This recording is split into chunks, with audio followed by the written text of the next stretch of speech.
En début d'année, plusieurs lots de lait infantile ont été rappelés après des soupçons de contamination à une toxine, la céréulide. Une toxine produite par des bactéries. Plusieurs grands groupes agroalimentaires comme Nestlé, Danone ou encore Lactalis sont concernés. En France, l'affaire a pris une autre dimension après le décès d'un nourrisson qui aurait consommé une boîte contaminée. Une enquête est en cours et en parallèle, une mission dite flash a été lancée à l'Assemblée nationale. Mathilde Digné, bonsoir. Bonsoir. Vous êtes l'une des deux co-rapporteurs. Vous avez travaillé sur ce dossier. Déjà, comment s'est déroulées ces différentes réunions de ces missions flash ? Alors déjà, pour reprendre un petit peu l'historique de d'où est-ce qu'elle sort, cette mission flash, moi, en janvier, j'avais déposé une demande de commission d'enquête pour comprendre l'action du gouvernement et évaluer la responsabilité des multinationales face à cette affaire.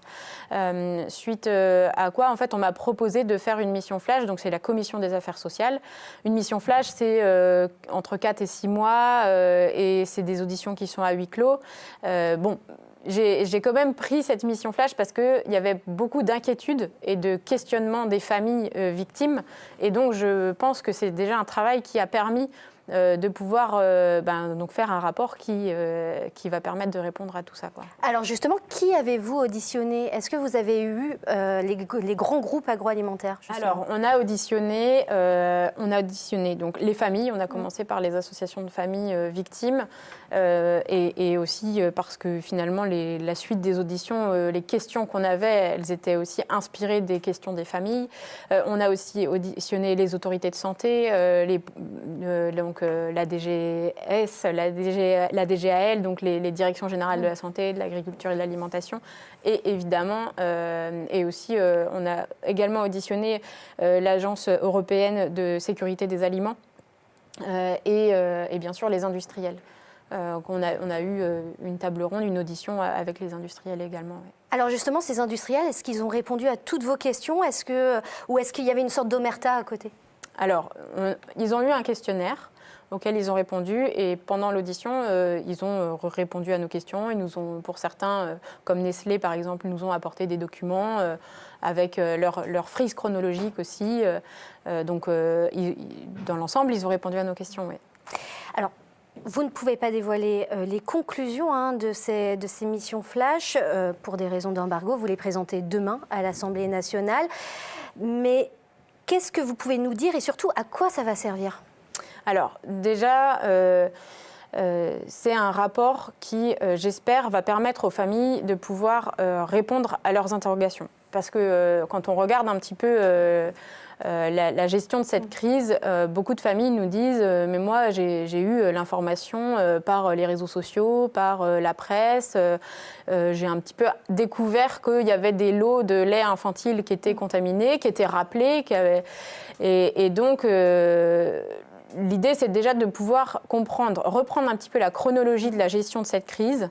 Et puis de comprendre en fait, moi ce que je constate c'est qu'il y a eu des manquements. Il y a eu des manquements dans cette chronologie et donc nous on fait des recommandations pour faire en sorte que ça ne se reproduise pas. On n'est jamais à l'abri. On peut se rappeler du scandale Lactalis de 2017.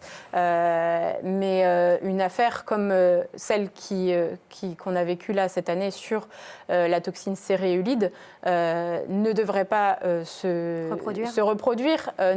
D'autant plus qu'on parle de lait infantile. C'est la seule alimentation pour les bébés. Donc, quand une femme n'allaite pas ou ne peut pas allaiter, eh bien, voilà, c'est la seule solution pour nourrir son bébé, c'est ça. Alors, vous êtes mère de jeunes enfants. Est-ce que cet aspect de votre personne en tant que maman, est-ce que ça vous a aidé dans votre travail ou est-ce que ça l'a rendu plus difficile ? Justement, moi, j'ai repris après une pause maternité. Je reprenais en mois de janvier. Donc, je reprends au moment où il y a cette affaire, ce scandale de lait infantile contaminé. Au moment où je suis en train de me dire qu'il va falloir que je passe à un allaitement mixte parce que les trajets à Paris sont compliqués. C'est compliqué de continuer d'allaiter. Et donc, je suis en train de me dire, quel lait infantile je vais pouvoir utiliser, quel lait n'est pas rappelé. pour que je vais pouvoir donner à mon bébé.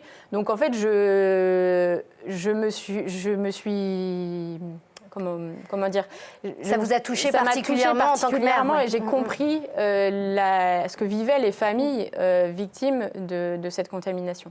Alors, vous rendez vos conclusions demain. Il y aura une conférence de presse organisée. L'affaire a fait grand bruit. Forcément, vos conclusions vont être reprises. Comment vous sentez-vous aujourd'hui? Quel est votre état d'esprit en cette veille de... Bon, déjà, c'est vrai que c'est un gros travail. Enfin, on va quand même sur un sujet qui parle de gros groupes industriels, multinationaux, qui font des milliards de bénéfices. Donc, déjà, c'est pas rien. Et puis, derrière, on a aussi, encore une fois, des familles, des parents qui attendent des réponses. Et donc, j'espère que ce rapport pourra apporter des réponses et pourra aussi apporter peut-être un peu de sérénité à certaines familles qui ont été très touchées psychologiquement par cette affaire. Merci beaucoup, Madame la députée, d'être venue sur ce plateau. Merci à vous d'avoir suivi cette édition.